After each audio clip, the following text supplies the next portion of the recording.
తిరుపతి అంతర్జాతీయ పుణ్యక్షేత్రం. ఏపీలో లొకేట్ అయి ఉన్నా కూడా జాతీయ స్థాయిలోనూ ప్రభుత్వాలు తిరుపతి పట్ల ప్రత్యేక శ్రద్ధ కనబరుస్తాయి. సీఎం చంద్రబాబు సైతం తిరుమలపై ప్రత్యేకంగా శ్రద్ధ కనబరిచారు. ఎంత శ్రద్ధ తీసుకుంటున్నా సరే లడ్డు వివాదం ఎప్పుడు బయటపడిందో అప్పటి నుంచి తిరుమల అంశం ప్రతిరోజు ఏదో ఒక వివాదంతో వార్తల్లో ఉంటుంది.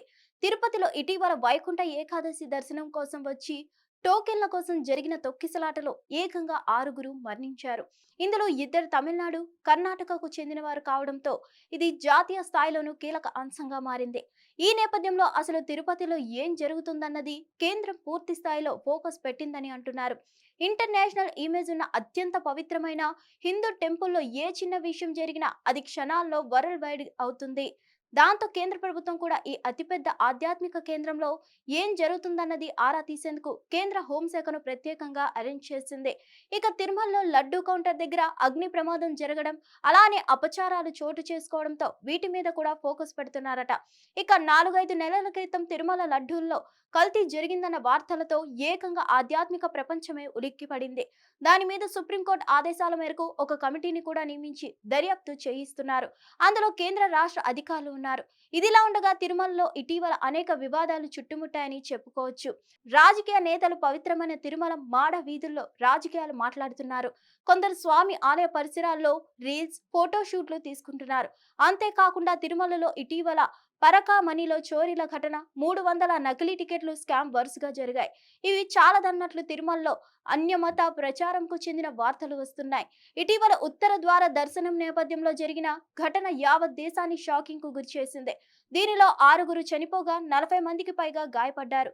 దీనిపై కేంద్రం తీవ్ర దిగ్భ్రాంతి వ్యక్తం చేసింది.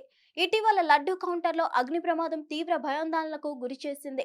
తాజాగా తిరుమలలో కొండపైకి గుడ్డు పలావ్లో లభించిన ఘటన చర్చనీయాంశంగా మారింది. తిరుమలలో కడప చిన్న చౌక్ ప్రాంతానికి చెందిన శ్రీనివాసులు, కృష్ణవేణి దంపతుల కుమారుడు సాత్విక్ శ్రీనివాసరాజు ప్రమాదవశాత్తు 2వ అంతస్తు పైనుంచి పడిపోయాడు. ఈ క్రమంలో ఈ వరుసగా జరిగిన ఘటనపై కేంద్ర హోంశాఖ సీరియస్ అయింది. దీనిపై నివేదిక ఇవ్వాలని టీటీడీని ఆదేశించింది. తిరుమలలో వరుస ఘటనల వెనుక కారణాలు తెలుసుకునేందుకు కేంద్ర హోంశాఖ ఇప్పుడు నేరుగా రంగంలోకి దిగింది. కేంద్ర హోంశాఖ అడిషనల్ సెక్రటరీ సంజీవ్ కుమార్ జిందాల్ తిరుమలలో ఈ నెల 19, 20 తేదీలలో పర్యటించనున్నారని అంటున్నారు. ఆయన పర్యటనలో తిరుపతి తొక్కిసలాట ఘటనతో పాటు లడ్డూ కౌంటర్లో చోటు చేసుకున్న అగ్ని ప్రమాదం గురించి పూర్తి వివరాలు తెలుసుకోనున్నారని అంటున్నారు.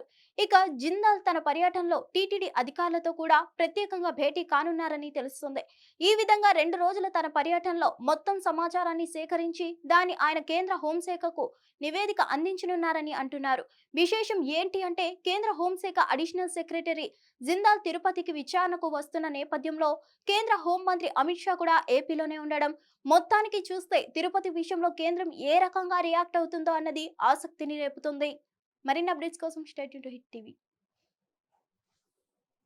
హిట్ టీవీ యాప్, ఇందులో short news, live news, entertainment shows, movies, digital magazines తో పాటు మీ జిల్లా వార్తలను కూడా ఫ్రీగా చూడొచ్చు.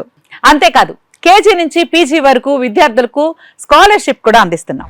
ప్రతి వారం 10 మందికి లక్కీ డ్రా ద్వారా ఒక్కొక్కరికి 10,000 రూపాయలు అందిస్తున్నాం. ఇంకెందుకు ఆలస్యం, వెంటనే హిట్ టీవీ యాప్ ని డౌన్లోడ్ చేసుకుని ఫ్రీగా ఎంటర్టైన్మెంట్ పొందండి. Hit TV app. Hit TV app. Please download hit TV app. Hit TV app ని ఫ్రీగా డౌన్లోడ్ చేసుకుని ఎంజాయ్ చేయండి. మీకు నచ్చిన ఎంటర్టైన్మెంట్ కోసం హిట్ టీవీ యాప్ ని ఫ్రీగా డౌన్లోడ్ చేసుకుని ఎంజాయ్ చేయండి. హిట్ టీవీ యాప్ ని డౌన్లోడ్ చేసుకుని ఆస్వాదించండి, ఆశీర్వదించండి. ఇంతమంది సెలబ్రిటీలు హిట్ టీవీ యాప్ ని డౌన్లోడ్ చేసుకోండి అని చెప్తున్నారంటే ఎంత మంచి యాప్ ఆలోచించండి. అమెరికా అమెరికా అమెరికా అమెరికాలో చదవాలనుకునే వాళ్ళకి విశ్వసనీయమైన పేరు మన శౌర్య కన్సల్టెన్సీ. UK లో 1 year masters, UK లో 1 year masters, 2 years work permit up to 5 years visa. Contact Saurya Consultancy. Contact 89851 89851.